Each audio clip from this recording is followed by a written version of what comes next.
D'abord, je tiens à vous dire que ça bouge dans Verdun. Verdun est un château fort libéral, essentiellement depuis 1960. Richard avait été candidat dans le passé. J'ai été avec lui toutes les semaines, quelques fois par semaine. Et on voit qu'il y a une volonté de changement qui est très nette, y compris dans le secteur de l'île des Sœurs, où l'accueil est bien meilleur maintenant que ce l'était lors des campagnes électorales précédentes.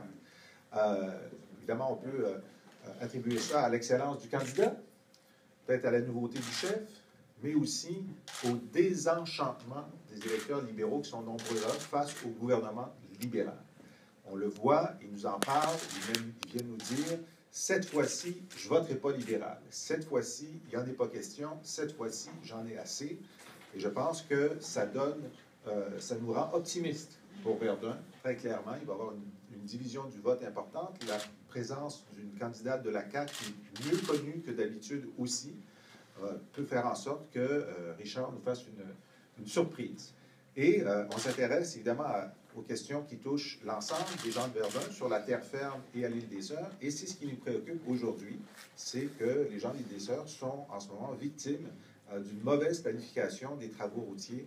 Et je vais laisser Carole et Richard vous en parler. Alors, effectivement, je ne sais pas si vous avez eu l'occasion de sortir de l'île des Sœurs, mais c'est vraiment, on va se dire, l'enfer. Vous devez, pour sortir de l'île des Sœurs et pour se diriger vers la 720S, vous devez vous rendre jusqu'à Angrignon, faire une boucle et revenir sur vos pas pour aller vers l'est. Alors, il y a là des kilomètres et des kilomètres de circulation inutile.